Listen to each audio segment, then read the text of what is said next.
ये जो चार कहानी है ना, ये आपको ये बताएंगी कि बेसिकली सक्सेस होती क्या है, इसे पाया कैसे जाता है और क्यों ज़रूरी है हर एक शख्स के लिए, ख़ासतौर पर जो नौजवान हैं उनके लिए कि वो कामयाबी को पाएँ।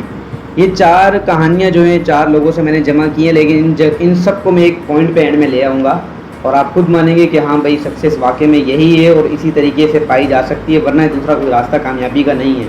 और ये उन चार लोगों की कहानी है जो अपनी अपनी फील्ड में टॉप यानी वर्ल्ड में भी नंबर 1 है वो लोग। मसलन पहली कहानी जो है वो जिम रॉन की। अब जिम रॉन जो है वो आज टोनी रॉबिन्स, आपको पता है, दुनिया का नंबर 1 मोटिवेशनल स्पीकर है। तो जिम रॉन टोनी रॉबिन्स को उस्ताद था, तो आप खुद सोच सकते हैं कि वो क्या था। अब तो खैर वो इस दुनिया में नहीं है। अच्छा, जिम रॉन की सबसे पहली बात, जिम रॉन की मज़े की बात ये कि उसके बारे में जो ओवरऑल आप उसका लिटरेचर पढ़ के देखें, आपको पता चलेगा कि ये वो शख्स है जिसने छोटे अल्फाज में बड़ी बात की है। यानी अल्फाज छोटे हैं लेकिन मफहूम उनका बहुत बड़ा है। इसी तरीके से इसका एक बड़ा ही ज़बरदस्त कोट है जिससे आपको पता चलेगा कामयाबी बेसिकली होती क्या है। जिम रोन का कहना है कि सक्सेस इज़ नेदर मैजिकल और not mysterious. Success is all about the natural consequences of the applying basic fundamental principles. वो कहते हैं कि कामयाबी जो है ना, कामयाबी कोई बहुत तिलिस्माती या अजीबो-गरीब या कोई जादुई चीज़ नहीं है।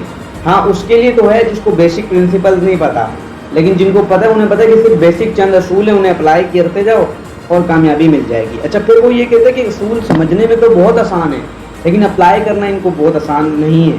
क्यों? क्योंकि आपको उस मेंटल स्टेट में 24 घंटे रहना पड़ेगा, तब जाके कहीं आपको कामयाबी मिलेगी। यानी पहली उसने डेफिनेशन दी कि कामयाबी जो है वो बेसिकली कोई बहुत तिलिस्माती या जादुई चीज़ नहीं। अब देखें ना, जिस शख्स को ये नहीं पता कि कामयाबी कैसे मिलती है, वो जब भी किसी कामयाब शख्स को कहेगा यार इसकी तो बड़ी किस्मत है, इसका तो बड़ा अच्छा नसीब है, या इसके पास तो बड़ा लक है, या फिर कहेगा इसके पास तो बड़ी पहुंच थी, लेट्स सपोज जो मर्जी का है। कहने का मतलब ये कि उसके लिए कामयाबी हमेशा रहस्य रहेगी, यानी कि एक राज रहेगी। लेकिन जिसे पता कि कामयाबी कैसे मिलती है, बेसिक फंडामेंटल प्रिंसिपल्स क्या है, वो अप्लाई करे और कामयाबी ले लेगा। नंबर 2 बात सर, इसके पहला नहीं आपको पॉइंट समझ आएगा, नंबर दूसरी कहानी समझाता हूँ, वो वारेन बफे की है। वारेन बफे आपको पता है दुनिया का नंबर 1 इन्वेस्टर है। उसका बड़ा अच्छा जुमला है पहला समझने के लिए कि सक्सेस को जो है वो कैसे पाया जाए। उसने कहा था कि लव द प्रोसेस। याद रखना, आपको ज़िंदगी में मैं हमेशा कहता हूँ कि भाई अपने पैशन से जो शख्स काम कर सकता है सिर्फ वही शख्स है जो मेंटल स्टेट को पा सकता है, यानी वो कामयाबी को, असल कामयाबी को वो पा सकता है जो अपने पैशन के ऊपर काम करता है। कैसे काम करता है जी? अब वारेन बफे ने ये एग्जांपल समझाई, मैं बहुत मतलब कि इसके अंदर उल्टे सीधे अल्फाज हैं लेकिन मैं फिर भी बयान कर देता हूँ क्योंकि बात तो ठीक है। तो वो कहते हैं कि मैं बहुत से नौजवानों से मिलता हूँ, उनसे हाथ मिलाता हूँ, उनसे पूछता हूँ कि भाई तुम्हारी लाइफ का पर्पस क्या है, तुम करना क्या चाहते हो, क्या विजन है, क्या मिशन है। कहता है मुझे नहीं मिलता। कहता है मैंने ये देखा है कि वो सब लोग ये चाहते हैं अच्छे ग्रेजुएट्स ही। कहता है मैं उन लोगों की बात करूँ जो अच्छे ग्रेजुएट्स हैं, अच्छी यूनिवर्सिटी से पास आउट हो रहे हैं। कहता है वो उनके पास भी मैंने देखा यही विजन है कि भाई हमें अच्छी नौकरी मिले, अच्छी नौकरी मिलने के बाद हम अच्छा उससे पैसा कमाएँ और पैसा कमाने के बाद हम 60 तक उसको, या फिर मतलब रिटायरमेंट तक हम लोग अच्छा सेव कर चुके हैं और फिर रिटायर होकर फिर ज़िंदगी जिए। वो कहते हैं कि ये लोग रिटायरमेंट के लिए जीना चाहते हैं कि रिटायर हो जाएं और फिर हम ज़िंदगी को एंजॉय करें। तो वारेन बफे बड़ा ज़बरदस्त एग्जांपल देता है। अल्दो की एग्जांपल थोड़ी सी वियर्ड है लेकिन मैं दे देता हूँ क्योंकि यहाँ पे सारे कालिक बैठे हैं। तो वारेन बफे कहता है कि जी ये बिल्कुल ऐसा ही है जैसे कि किसी शख्स ने बुढ़ापे के लिए, अपने बुढ़ापे के लिए अपने लव की इमोशन को, यानी कि सेक्स को बचा के रख दिया कि भाई मैं तो शादी करूँगा 60 के बाद, तभी क्योंकि मैं फ्री होऊंगा ना। तो कहने का मतलब वो वारेन बफे कहता है मैं आपको ये नहीं कह रहा कि आप उठें और जो मर्जी करें, लेकिन ये जवानी में टकरे मारें, जवानी के अंदर ढूंढे आपका पैशन क्या है। नंबर 2 बात ये कि आपको लव द प्रोसेस, जब तक लव द प्रोसेस आपको नहीं समझ आएगी स्ट्रेटजी, तब तक आप बेसिक फंडामेंटल प्रिंसिपल्स को नहीं जान पाएंगे और ना ही अप्लाई कर सकते हैं। और नंबर तीसरी बात जो कि इससे भी ज़्यादा, वो ग्रेन कार्डन 10x रूल, जो आपको पता मशहूर है किताब है, उसका ऑथर है। इसके अलावा वो एक बहुत बड़ा मशहूर एंटरप्रेन्योर है अमेरिका के अंदर, आई थिंक सो, हाँ अमेरिका के अंदर ही बहुत मशहूर एंटरप्रेन्योर भी है। वो कहते हैं जी कि ये याद रखें, success is your duty, obligation and responsibility. वो कहते हैं जैसे हर वो चीज़ जो आपकी जिम्मेदारी है ना, बेसिकली कामयाबी भी बिल्कुल ऐसी। सर ये कपड़े मैंने पहने, मेरी जिम्मेदारी, में बिना कपड़े पहन के यहाँ पे आपसे बात नहीं कर सकता, ऐसा है बिल्कुल। कामयाबी को जब तक आप इस तरीके से नहीं समझेंगे ना, इस तरीके से दिमाग में नहीं बिठाएंगे, तब तक कामयाबी आपको, वो कहता है, नहीं मिलेगी। वो कहता है कि मैं ज़िंदगी में इस बात को मानने लगा था कि अगर मैं कामयाब ना हुआ अपने लिए और अपने फैमिली के लिए, तो मैं ज़िंदगी में कभी भी अपनी फीलिंग्स को एक्सप्रेस नहीं कर सकूँगा।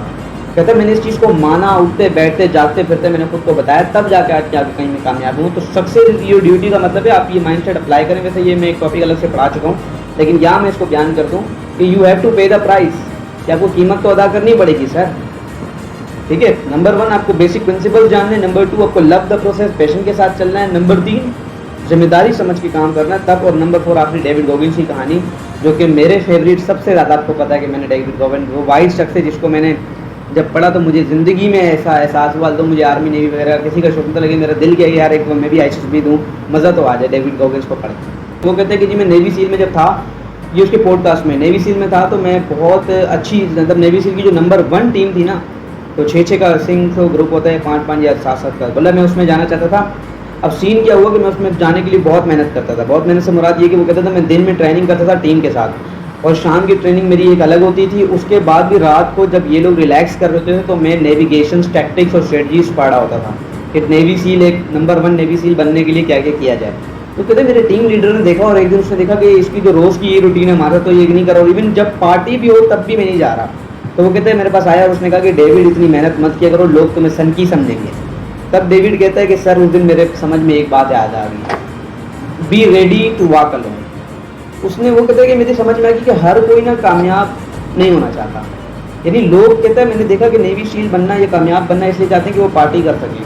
असल में कामयाबी, मतलब बहुत कम लोग हैं जो चाहते हैं कि हम वाकई में ही कामयाब बने रहें और एंड तक हम चलें इस मेंटल स्टेट के साथ। तो डेविड गॉगिंस कहता है कि जी ये बात याद रखें कि उस दिन जब मैंने देखा ना कि ये लोग मुझे नहीं समझ सकते, तो मुझे समझ आ गई you should be able to understand by, वो कहते हैं कि तुम्हें इस काबिल होना पड़ेगा, you should be misunderstood by everybody.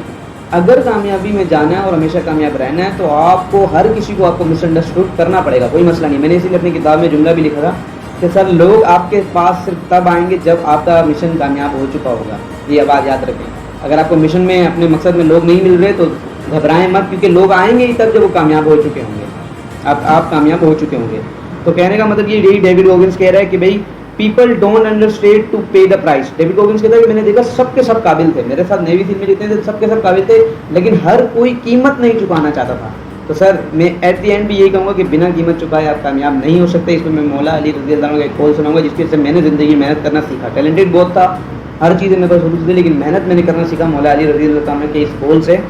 जब मैंने उनका ये कौल सुना कि जो शख्स अजमत चाहे, बुलंदी चाहे और मेहनत भी ना चाहे, यानी अजमत और बुलंदी तो वो चाहता है लेकिन मेहनत नहीं करना चाहता, उसकी ख्वाहिश है कि मैं भी ऊपर जाऊं लेकिन मेहनत नहीं कर रहा, तो वो अपनी उम्र को एक ऐसी चीज़ के लिए गवा बैठता है जो उसे कभी मिलेगी भी नहीं। यानी मीन्स उससे कि उसकी उम्र पूरी की पूरी ज़ाया हो जाएगी एक चीज़ को पाने में जो उसको मिलनी भी नहीं है। तो खुद सोचे सर, फिर इसका मतलब ये अगर आप चाहते हैं तो फिर मेहनत भी करें, यानी कीमत भी अदा करें अगर कामयाबी चाहते तो, वरना बोले भाई हमें कामयाबी चाहिए नहीं, सीधी बात है। ऑर्डिनरी लोगों की तरह 90% लोग तो ऑर्डिनरी ज़िंदगी गुजारें फिर, लेकिन फिर गिले शिकवे ना करें ना फिर।